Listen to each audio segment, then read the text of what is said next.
Parece ser muito difícil, parece um time diferente, jogadores diferentes, mas é só o mesmo São Paulo com um treinador diferente. É só o São Paulo de Hernan Crespo.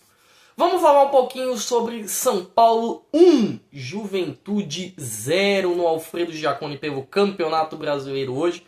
Mais um dia, mais uma sexta, mais um sextou. Peço que vocês, por favor, curtam, comentem, compartilhem os vídeos do canal e principalmente, galera, vamos se inscrever porque a meta agora é 300 inscritos e um dia a gente chega lá, tá bom? Ontem à noite, São Paulo e Juventude jogaram no Alfredo Jaconi e era um jogo muito equilibrado para o São Paulo, porque o São Paulo não poderia perder esse jogo para o Juventude e sequer empatar. O São Paulo não poderia perder pontos fora de casa. De alguma forma, o São Paulo tem que repor os pontos que perdeu em casa. Mirassol, Vasco, tá? E toda a galera, Sport, toda a galera que o São Paulo não conseguiu ganhar em casa.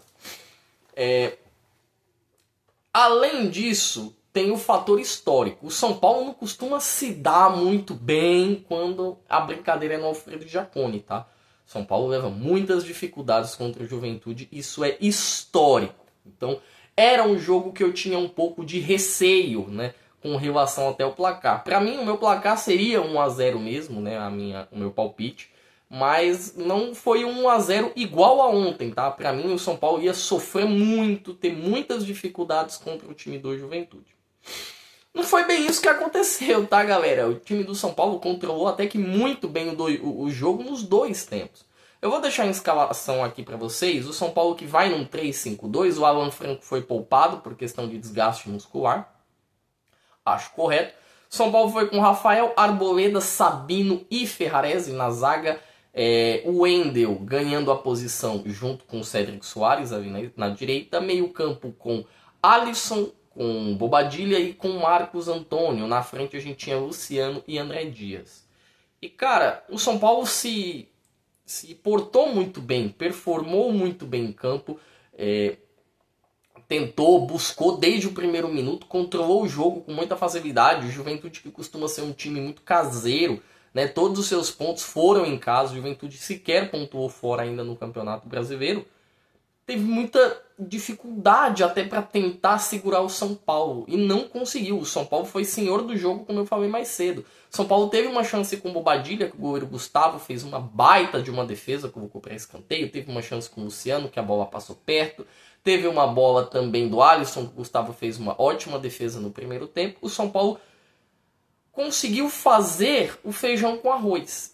E aqui para mim vai uma crítica ao Zubeldia, que acho que faltou um pouco de tato para ele. Eu sou um defensor do trabalho do Zubeldia, eu acho que precisava de dar tempo, mas chegou um momento que não tinha mais o que fazer. Chegou aquele São Paulo e Vasco, que o São Paulo tomou um 3-1 em casa do Vasco, que não tinha mais o que fazer, o treinador não conseguia tirar. Ademais de cada jogador. Porém, o treinador tem culpa nisso também, tá bom? Não vamos falar que a culpa é do jogador, que a culpa é da diretoria, porque também é, mas a culpa também é do treinador. O Zubeldia morreu com suas convicções. A primeira coisa que o Crespo viu quando ele chegou no São Paulo... mas o Crespo já jogava no 3-5-2. Sim, gente, o Crespo já jogava no 3-5-2, mas o Crespo costuma variar seus times para um 3-4-3 ou um 4-3-3, tá? A primeira coisa que o Crespo viu foi que o São Paulo tem bons zagueiros e bons volantes. Ele travou o meio campo do São Paulo, travou a zaga do São Paulo. O São Paulo, desses jogos que ele teve, ele foi razoavelmente mal defensivamente contra o Bragantino, contra o Red Bull, Braga Bull. E contra o Flamengo ele tentou ir para não apanhar no Maracanã. Contra o Corinthians ele dominou o jogo contra o Corinthians, acho que teve 2 sustos apenas, mas defensivamente foi muito bem. E ontem também foi muito bem. O Juventude não chutou no gol do São Paulo. Tanto que vem o segundo tempo... Sai o gol do Luciano, o Juventude faz algumas trocas, né? Sai o Tagliari, entra o Mené, entram outros jogadores. Mas em momento algum o Juventude conseguiu acertar o gol do São Paulo. Em momento nenhum, tá? O Rafael foi um mero espectador. Se a minha mãe tivesse no gol do São Paulo, a minha mãe ia passar batida. Ia ter o famoso clean sheet, que é aquele termo que a equipe, o goleiro, fica sem tomar o gol.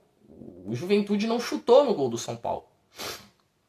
O São Paulo tentava, buscava, procurava. O Luciano estava tentando. Ele realmente estava tentando. Tem um lance que ele coloca a bola pro Wendel, que chega batendo e quase marca o gol, né? O Wendel passa por isso aqui da trave.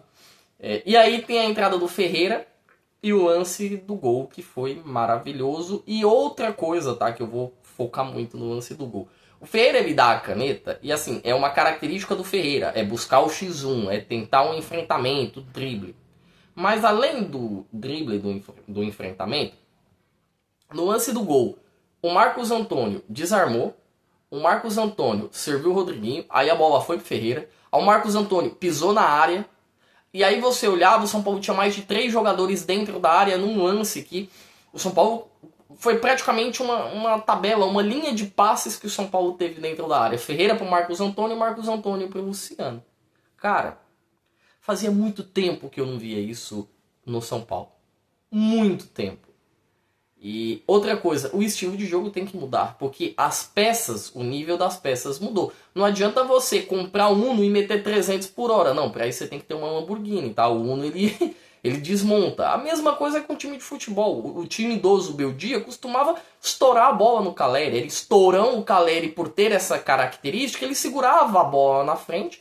O time que estava lá atrás espaçado se apresentava e aí conseguia jogar. Esse é o tipo de jogo que o Zubeldia praticava. Quando o Caleri se machuca e entra o André Silva tem uma característica totalmente diferente. Ele é um cara mais rápido que o Caleri. Ele até consegue se colocar melhor que o Caleri, mas ele não é o cara que segura zagueiro, não é o cara que faz a parede. Ele não tem essa característica, sabe? E faltou ao Zubeldia entender isso. Acho que o Crespo entendeu isso, tanto que o Crespo, ao mudar o sistema, ele dá liberdade principalmente para o Wendel. Né? O Cedric ele vai perder a posição para o Wendel porque esse sistema favorece a característica dele de ir no fundo, de buscar, de cruzar. E o Wendel consegue assistir os atacantes de maneira mais qualitativa que o próprio Enzo. Tá? Na arte de chegar no fundo, de cruzar para a área, o Wendel ele se sobressai com relação ao Enzo Dias. Do lado do Cedric eu não vou nem falar nada, cara. Meu... não dá. O Cedric teve 94 chances ao longo do jogo e ele não conseguiu aproveitar nenhuma. É inacreditável como o Cedric, que não tem a característica ofensiva, tá? O Cedric é um lateral bem defensivo, sempre foi assim ao longo da carreira. É inacreditável como ele não consegue entregar nada ofensivamente. E o sistema do Crespo ofensivamente vai urgir por um ponta que precise, tá? Um ala, perdão, que precise dessa característica. Ele urge por um ala que precise disso. Fernando, tem o Ferreira. Gente, Ferreira não é ala. Ferreira é ponta, tem diferenças. O ala é aquele cara que, vai e volta, vai e volta. Ele não tem a necessidade, a primazia de fechar o ângulo, tá pro meio, de cruzar, de procurar. E assim, o São Paulo foi muito bem, mas vai precisar de um lateral direito, tá? Seja ele o Mike, que o Crespo está de olho, seja ele alguém que o São Paulo terá que ir atrás no mercado. Para você ver o domínio do São Paulo, vou deixar até aqui o card. O São Paulo tem 63% contra 37% do Juventude. O São Paulo segurou o Juventude e segurou a bola. Impediu o Juventude de causar danos ao São Paulo. São Paulo tem 16 chutes e 3 vão no gol. O Juventude chuta 8 vezes e nenhuma no gol. Fora as grandes chances que eu consigo contar pelo menos umas 3, cara. Tá? Umas 3. Consigo contar a grande chance que a gente teve do gol, a grande chance do Alisson e a grande chance do Bobadilha. Pelo menos 3, tá? Que estão me vindo à cabeça assim, bem de bate-pronto agora, tá? A gente poderia falar da do Luciano e da do Wendel, mas aí já é outra questão. Ademais, finalizado isto posto, né, a questão do jogo, vamos falar um pouco dos destaques individuais do time do Crespo. E eu quero começar com esse cara aqui, ó. Meu irmão, o Luciano tá iluminado. Tem gente que não gosta do Luciano, tem torcedor que não gosta. Ai, porque ele é nossa camisa 10, que não serve. O Luciano tá jogando muita bola. O Luciano e Crespo, por favor, não recue ele. Porque o Luciano ele tem uma característica, ele tem um posicionamento muito específico no campo de jogo. O Luciano não é camisa 9. O Luciano não é camisa 10 e o Luciano não é ponta. Hoje o Luciano ele é o que o Endrick fazia no Palmeiras, o que o Depay faz no Corinthians. Ele é uma espécie de segundo atacante. Não é todo time que tem essa posição no campo. Não é todo time que tem esse jogador. E o Luciano, além de ser um segundo atacante que tem muita qualidade, ele cabeceia bem, ele chuta bem. sabe? Ele não é tão rápido, mas ele tem um senso, um bom posicionamento. O Luciano, o Crespo colocou ele no lugar dele e que não mexa mais lá. O segundo detalhe, né, o segundo destaque, para mim é o Bobadilla. O Bobadilla sai de vendível, ele estava vendível, ele praticamente tinha sondagens da Europa, ninguém queria ele, o próprio Zubeldia não o utilizava para ser o destaque do São Paulo. O Pablo Maia ainda não está bem e dificilmente vai jogar porque ele é um cara de muito mais marcação e no 3-5-2 o cara de mais marcação ele fica preso porque o zagueiro aproxima da linha do primeiro volante. Você tem o primeiro volante travado e o zagueiro começa a aproximar dele. Esse primeiro volante ele perde a característica, né? Ele sobra, ele fica sobrando. Então você definitivamente perde a característica do Maia.